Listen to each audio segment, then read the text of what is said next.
ඔන්න දුවේ පුතේ අපි අද ඉගෙන ගන්න යන්නේ අපේ ලෝක ඉතිහාසයේ සුවිශේෂී කතන්දරයක් ගැනයි.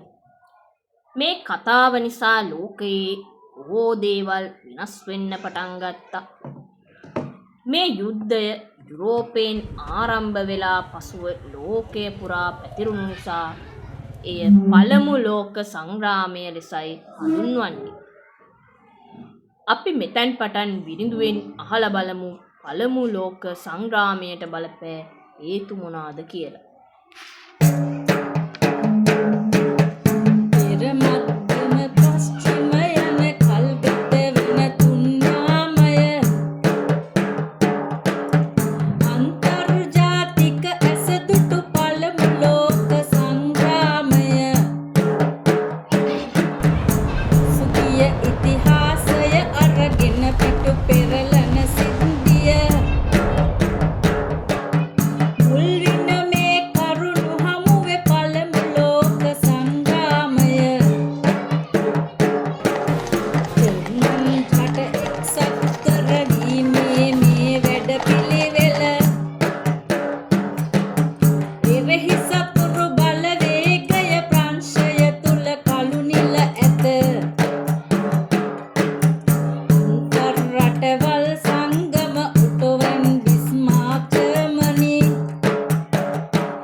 ඔටෝ වොන් බිස්මාර්ක් රජු ජර්මනිය එක්සත් කිරීමේ ව්‍යාපාරයක් ආරම්භ කළා. ඒ අර්ථයේ ජර්මන් බස කතා කරන්න පුළුවන් රාජ්‍ය 350ක් එකතු කරමින් ජර්මනිය කියන රට බිහි කළා.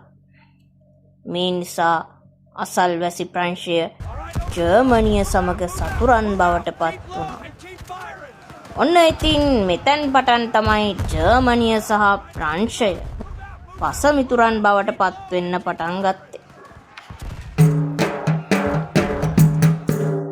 රාජ්‍යයක් බිහි කරවන අදහස් ඔහු මුල් කරගෙන යටත් විජිත පිහිටන්නට කයිසර් අරගෙන පෙරමුණ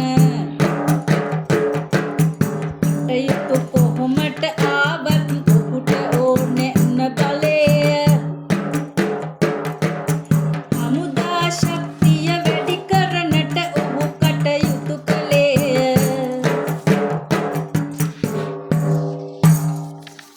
ඔන්න දුවේ පුතේ ජර්මනියේ රාජ්‍ය කරපු දෙවන විලියම් හෙවත් කයිසර් රජතුමාගේ ඒකායන පරමාර්ථය බවට පත් වුණේ ජර්මනිය අධිරාජ්‍ය මට්ටමකට බිහි කිරීම. මේ සඳහා ඔහු දිනෙන් දිනම තම හමුදා ශක්තිය වැඩි කරගන්නට පටන් ගත්තා.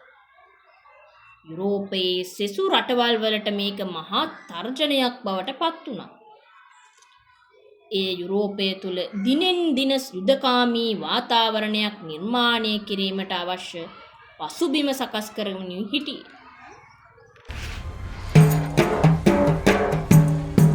මන්වල යුද්ධ තත්ත්වය වැඩි වන බවටද මුල දුන්නේ. මේකත් හේතුවක් වුණා ලෝක යුද්ධයට පළවෙනි. එම තත්ත්ව බලපෑම නිසා යුරෝපයට විය දැඩි එඩි. නව යුද්ධ වාතාවරණයකට නගින්ට විය උඩපඩි. 19 වන සියවස මැද බලවත් වුණු යුරෝපයයි යටත් විජිත පිහිටන්ටට යුතුයක් වුණි ආසියාව. මේ වන විට සංග්‍රාමයේ උද්ගත වුණු කතා මෙයයි. ඒ අතරින් ග්‍රහණයට රටවල් ගත්තේ බ්‍රිතාන්‍යයයි. ජර්මනිය තම යුද්ධය වැඩි කර ගැනීම ගැන විශාල සැකයක් යුරෝපයේ අනෙකුත් රටවල් වලට ඇති වුණා. මේක හේතු කරගෙන යුරෝපය තුල නව යුද වාතාවරණයක් ඇති වෙමින් තිබුණා. ඔන්න ඉතින් 19 වන සියවස වෙනකොට ලෝකයේ බලවත් මහද්වීපයක් බවට යුරෝපා මහද්වීපය පත්වෙමිනුයි හිටියේ. යුරෝපා මහද්වීපයේ විවිධ රටවල් ආසියාව අප්‍රිකානු රටවල් තම යටතට පත් කරගන්නට කටයුතු කරා. ඒ අතරින් වැඩිපුරම යටත් විජිත පිහිටවපු රට බවට පත් වුණේ බ්‍රිතාන්‍ය තමයි.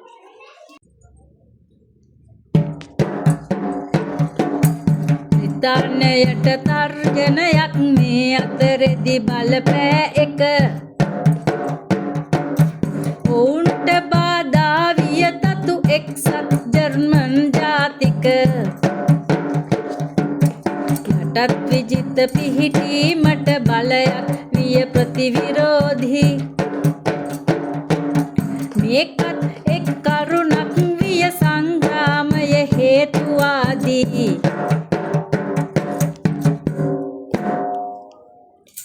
යට ගිය දවස 19 වන සියවසේ යුරෝපයේ රටවල් තරඟයට යටත් විජිත පිහිටුවමින් තම බලය ව්‍යාප්ත කිරීමට කටයුතු කළා. දිනෙන් දින දියුණුවෙන් දියුණුවට පත් වූ ජර්මනියද තමන්ටත් යටත් විජිත නිර්මාණය කිරීමට අසල්වැසි රටවල් වලට මහත් තර්ජනයක් කරමිනුයි හිටියේ. මේ තුලින් යුරෝපය තුල විරුද්ධවාදී අදහස් ප්‍රතිපෝෂණය කරන බලවතුන් කීපයක් බිහි වුණා. යුරෝපයේ හැම රටක්ම බලවේගෙන් පෙරමුණ දිය. ආයුධ ශක්තිය වැඩි කරන එක ඔවුන්ගේ අරමුණ විය. වොන්වෝක් ප්‍රකාශයකි ඔහු විය ජර්මන් සෙන්පති. පස්වසරෙන් ගත්ත බලය රකින්නට 50ක් වෙන්වින.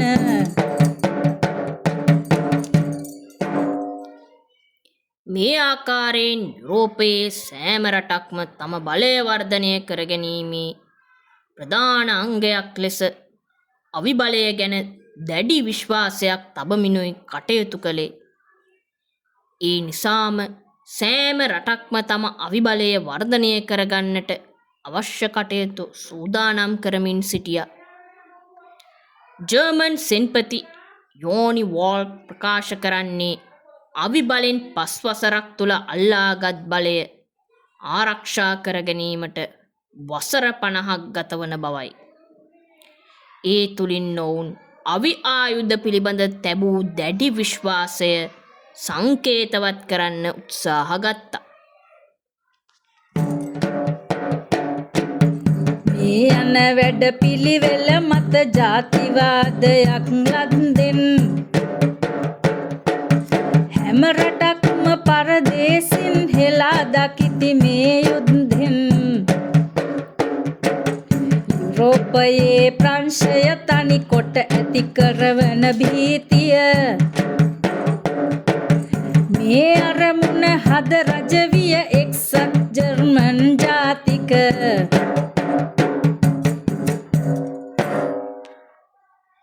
එදා අතීතයේ අන්ජාති හෙලා දකිමින් තම ජාතියට පමණක් ආදරය කරන පිරිසක් රටවල් වල බිහි වුණා. මෙකී ජාතිවාදය යුරෝපය තුල ලෝක යුද්ධයක් නිර්මාණය කිරීමට ප්‍රධාන හේතු සාධකයක් බවට පත්වෙමුණුයි තිබුණි.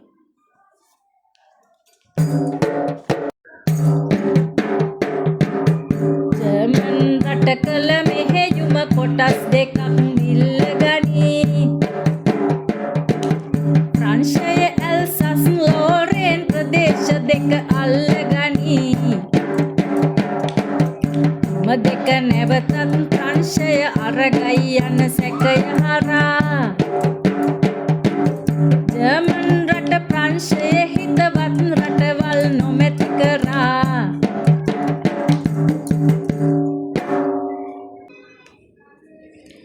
ජර්මනිය එක්සත් කිරීමේදී ප්‍රංශය සතුව තිබූ ඇල්සාස් ලොරේන් ප්‍රදේශ දෙක ජර්මනිය අල්ලගත්තා.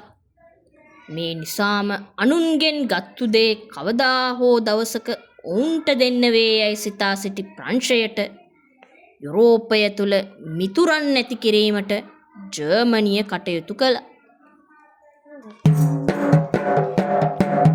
සමූහ වී බ්‍රිතාන්‍ය ප්‍රංශය රුසියා ඇමරිකාව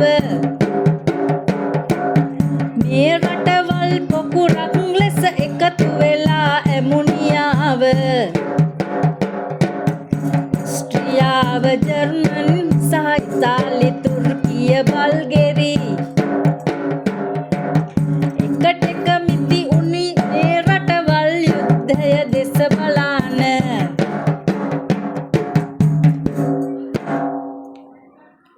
මේ ආකාරයෙන් හේතු රාශියක් මුල් කරගෙන ලෝකය තුල රටවල් බල කඳවුරු දෙකකට බෙදීලා බලය උදෙසා තරඟ කරන්න පටන් ගත්තා. ප්‍රංශය, බ්‍රිතාන්‍ය, රුසියාව, ඇමරිකාව මිත්‍ර බලවතුන් පිළටත් ජර්මනිය, ඕස්ට්‍රියාව, හංගේරියාව වගේම බල්ගේරිය හා තුර්කිය මධ්‍යම බලවතුන්ගේ පිරටත් එකතු වෙලා දෙපිලකට බෙදිලා මේ තරඟ කරන්නයි යන්නේ.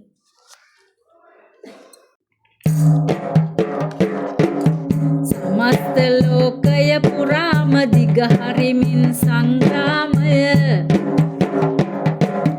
බොස්නියාවේ සරාජිවෝ නගරය තුල සංචාරය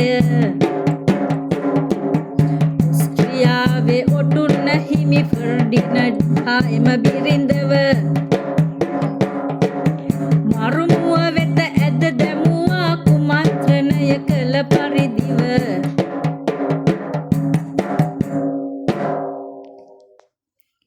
ඔන්න දුවේ පුතේ, දැන් තමයි මේ සිද්ධිමාලාවේ උරුරුතම සිද්ධිය ආරම්භ වෙන්නේ. මේ ආකාරයෙන් හේතු රාජ්‍ය බිහිවෙච්ච සමයක පළවෙනි ලෝක යුද්ධයටම ආසන්නතම හේතුව බවට පත් වුණේ බොස්නියාවේ සරාජිවෝහිදී සිදුවෙච්ච සිදුවීම් මාලාව. ඔස්ට්‍රියාවේ ඔටුන්න හිමි ෆ්‍රාන්ස් ෆර්ඩිනන්ඩ් කුමාරයා තමන්ගේ බිරිඳත් එක්ක සරාජිවෝ නගරයේ සංචාරයක යෙදමින් ඉන්නකොට සර්බියානු වැසියන් දෙදෙනෙක් එම රාජකීය යුවල ඝාතනය කරනු ලබනවා. මේ තම තමන්ගේ රටවලට විරුද්ධව කළ කුමන්ත්‍රණයක් ලෙස සිතමින් ඔවුන්නේට විරුද්ධව කටයුතු කරන්න පටන් ගන්නවා. හරියට අඬන්න බලන් ඉන්න මිනිහෙකුට ඇඟිල්ලෙන් නැන්නා හා සමාන සිද්ධියක් තමයි මේ ලෝක සංග්‍රාමයට හේතුපාදකයක් බවට පත් වුණේ. මෙම රාජකීය දෙපළගේ ඝාතනය කිරීම මෙම ගැටලුව තව තවත් උත්සන්න වීමට ප්‍රබල හේතුවක් බවට පත් වුණා.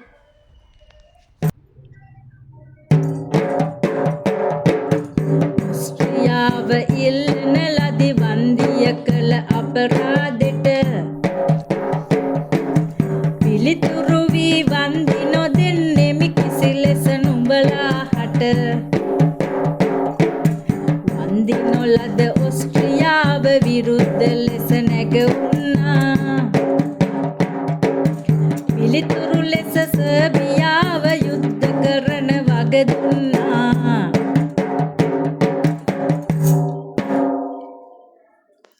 ඉතින් දුවේ පුතේ, මෙම කම්පණයට පත්වෙච්ච සිද්ධිය හින්දා ඔස්ට්‍රියාව තමන්ට කළ අපකීර්තියටත් මේ කළ කුමන්ත්‍රණයටත් විරුද්ධව සර්බියාවෙන් කොන්දේසි කීපයක් යටතේ වන්දියක් ඉල්ලා හිටිනවා. නමුත් සර්බියාව එක හෙලාම මේක ප්‍රතික්ෂේප කරනවා.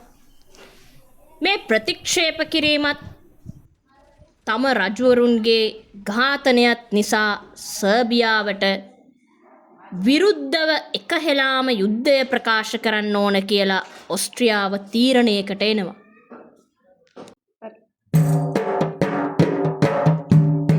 1914 දිගත් මේ තීරණයේදී සංග්‍රාමයට ආසන්නම ප්‍රධාන හේතුව මේකයි. ටෝ වොන් බිස්මාර්ක්ලා හැරුණු අතට එන තතු දැනි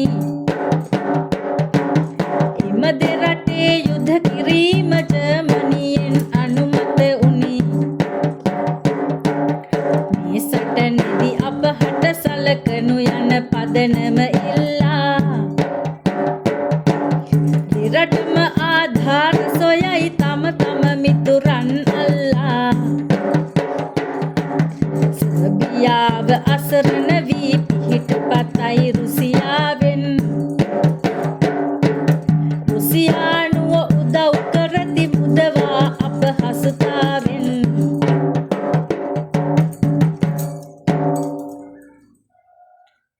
ඉතින් දුවේ පුතේ රටවල් දෙකක් අතර ඇතිවෙච්ච මේ ගැටලුව ලෝක යුද්ධයක් බවට පත්වෙන්න පටන් ගන්නෙ මෙන්න මෙතැන් පිටයි.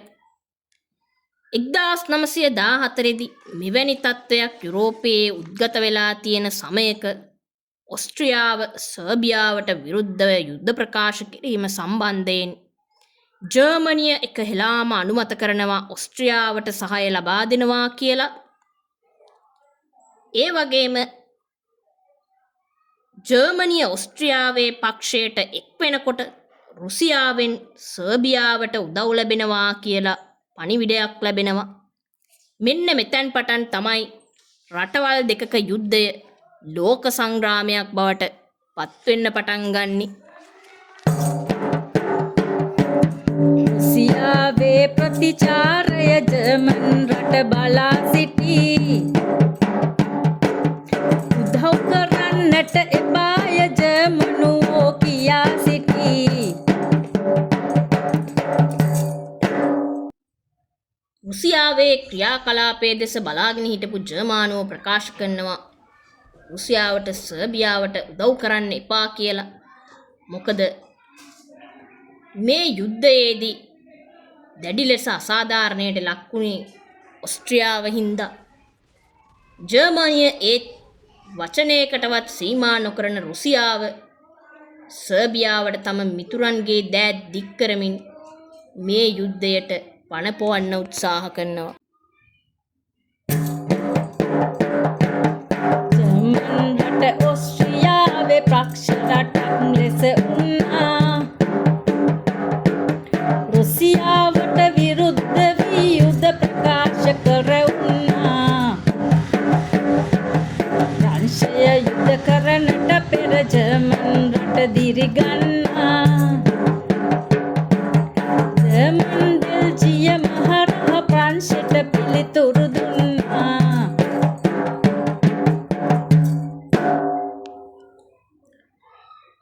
ජර්මනියයි ප්‍රංශයයි කියන්නේ එදා ඉඳන්ම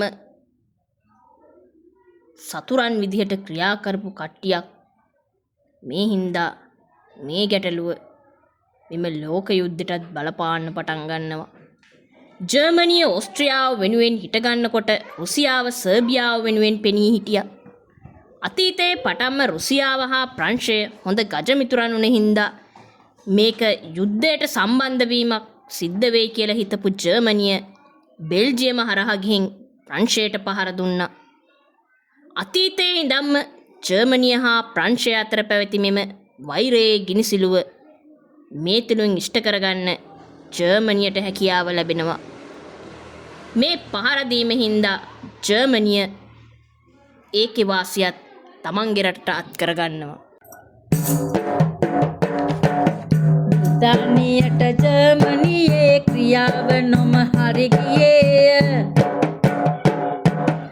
ඒ නිසාම ජර්මනියට සතුරුව තම අවිදරීය. ධානියට යටත් විජිත ගොඩක් ඇතිව දල ආවා. එම යුද්ධය යටත් විජිත වලට පවා බලපෑවා. පාර්ශවයේ උග්‍ර ගැටුම තරමට ඇස් අහැර ගනී. අතිනවීන සබ්මරීන් යොදා ගනින් පහර දුනි. නැව් හතරෙන් හැම එකක්ම බ්‍රිතාන්‍යයෙන් පිටවන ලද. සුන්බුන් වන්නට සිදුවිය ජර්මනියෙන් ප්‍රහාර වැද.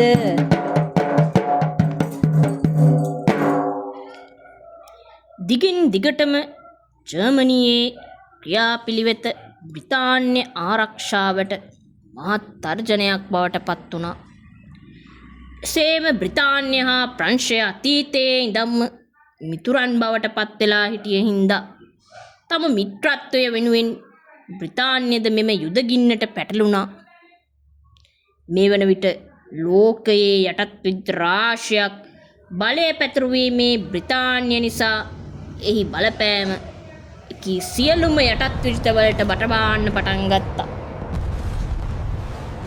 මේ සතර අතින්ම ගිනිදැල් පැතිරෙනකොට නවීන තාක්ෂණයද මේ යුද ගින්නට අසුවෙන්න පටන් ගත්තා.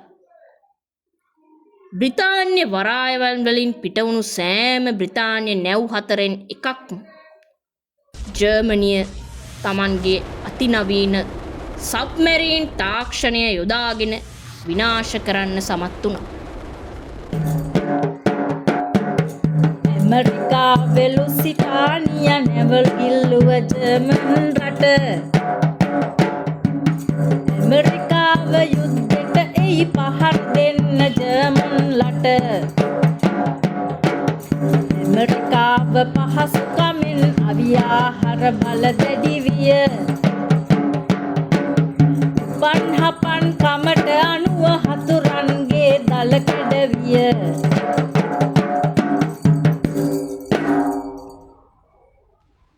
ඉතින් දුවේ පුතේ රටවල් දෙකක් අතර ඇතිවුණු මේ යුද්ධය ලෝකයේ පුරා පැතිර යමින් ඉන්නකොට ලෝකයේ බලවතා බවට පත් වෙලා හිටිය ඇමරිකාව මේ දිහා බලාගෙන හිටියත් කිසි විටක ඔවුන්ගේ අතපාන්න කටයුතු කළේ නැහැ.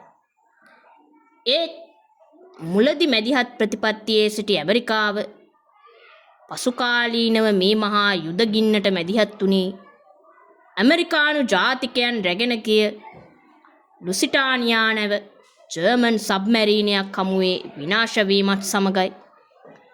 ලෝකයේ බලවතා බවට පත් වෙලා හිටිය මේ ඇමරිකාව අභිආයුධ යුද තාක්ෂණයෙන් බොහෝ බලවත් රටක් බවට පත් වුණත් මධ්‍යම බලවතුන්ට විරුද්ධව මිත්‍ර පිරට එක්වීම සතුරු පිරට මේ මහත් තර්ජනයක් බවට පත් වුණා. මධ්‍යම බලවත් පිළ තුළ මුලදි හිටපු ඉතාලි රට සියලු රහස් තොරතුරු දැන එක් නිමිත්තු බලවතුන්ට තුලින් ජර්මනි ඔස්ට්‍රියා සබඳතාව විය වැටෙනට විශාල තර්ජනයක් වන්නට විය ඉන් ජර්මනියට.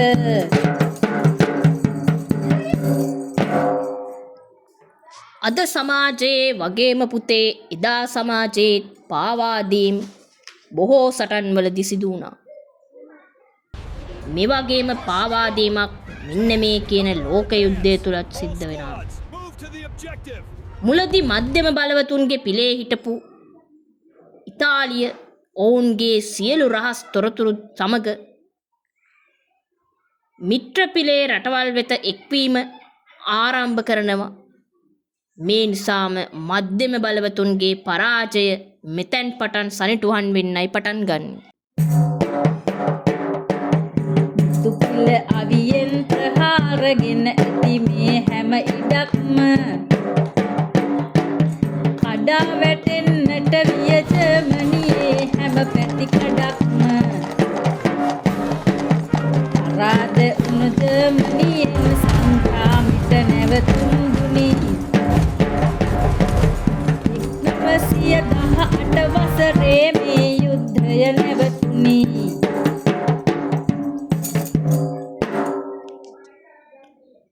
මිත්‍ර පිලට මේ ආකාරයෙන් සියලු වාසි අත් වෙනකොට මධ්‍යම බලවතුන්ගේ පිල ක්‍රමක්‍රමයෙන් Tamanගේ පරාජය සනිටුහන් කරමින් සිටියා. ඔන්න ඉතින් 1914 දී ආරම්භ කරපු මේ පළමු ලෝක සංග්‍රාමය මෙන්න මේ විදිහට 1918 දී අවසානයක් සනිටුහන් කරා. මධ්‍යම බලවතුන් පෙරද මිතු පිළ වෙත ජය ආවනි පළමු ලෝක යුද්ධයෙන් පසු සිදුවන ප්‍රතිඵල මේ වනි අපරාධය රසයක් විලසට සිතුවට සීනියනා අවිභාවිතයෙන් ජීවිත හා දේපල හානි වුණා. ඉතින් දුවේ පුතේ ලෝක යුද්ධයකට පස්සේ ඇතිවෙන්න පුළුවන් ප්‍රතිඵල මොනවාද කියලා දැනගන්න එකත් බොහොම වටින කටයුත්තක්. මහද්වීප රාශියක් කරා ව්‍යාප්ත වෙමින් තිබ්බ අති නවීන අවි ආයුධ භාවිතා කරමින් දහස් ගණන් හමුදා ශක්තිය යොදා ගනිමින් ආරම්භ කරපු මේ මහා සංග්‍රාමයේ ප්‍රතිඵල හිතන තරම් සුන්දර වුණේ නම් නෑ.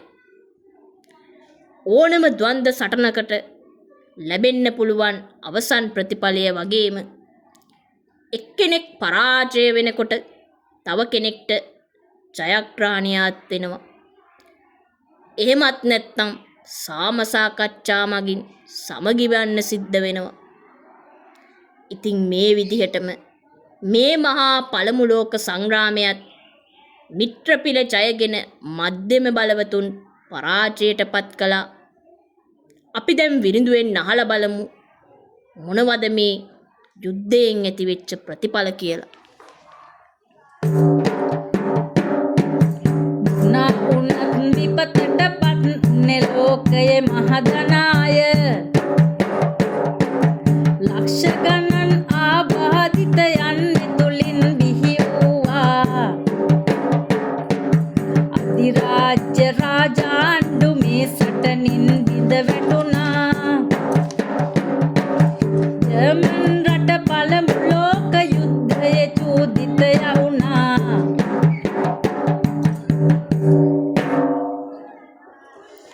අතීතයේ ඉඳන්ම පාලකයන්ගේ හිතුවක්කාර ප්‍රතිපත්ති නිසා හැමදාම වගේ පීඩාවට පත් වුණේ මහජනතාව. ලක්ෂ ගණනාවක් ජීවිත දේපල අහිමි කරමින් තවත් දහස් ගණනක් ආබාධිතයන් බවට පත් කරමින් ලෝක සංග්‍රාමය අවසානය සනිටුහන් කරා. ඒ වගේම එතෙක් ලෝකයේ පැවති ඒකාධිපති රාජාණ්ඩු බිඳ වැටෙමින් තව දුරටත් මේ මහා යුද්ධයේ චූදිතයා හෙවත් වැරදිකරු බවට ජර්මනියට පත්වෙන්න සිද්ධ වුණා. ජනවාර්ගික පදනම මත නිදහස ලබමින් අන්තය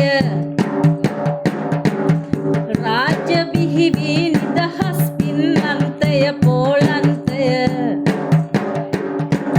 ඇතිනොවන්ට ජන කැළඹීමෙන් මතු යුද්ධ භීතිකාව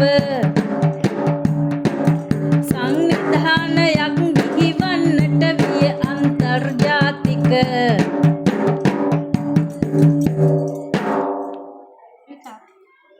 ඉතින් දුවේ පුතේ මේ මහා යුද්ධය නිසා මානුෂීය අතින් ගත්තොත් දරුවන්ට දෙමව්පියන්ට දරුවනුත් සහෝදර සහෝදරියන්ට තමන්ගේ සහෝදර සහෝදරියනුත් අඹු සැමියන්ට තම බිරින්දෑවරුත් සැමියනුත් අහිමි කරමින් ආරම්භ වුණු මේ යුද්ධය මහා විනාශයක් ලෝකේ පුරා සනිටුහන් කරා. ඔන්න ඉතින් එදා ආරම්භිච්ච මේ යුද්ධය නිසා පින්ලන්තය පෝලන්තය වගේ රටවල්ට ජනවර්ග පදනම් කරගනිමින් නිදහස් රාජ්‍ය බිහි වුණා. එදා වගේම නැවතත් අනාගතයේ මෙවැනි යුද්ධයක් ඇතිවීම වළක්වා ගන්න අන්තර්ජාතික සංගමයක් පදනමක් ලෙස සකස් කළා. ඒක ජාතීන්ගේ සංගමය කියලායි හඳුන්වන්නේ. ඉතින් දුවේ පුතේ අපි ප්‍රාර්ථනා කරමු නැවතත් මෙවන් මහා විනාශයක් අප ලෝකයට අත් නොවේවායි කියා.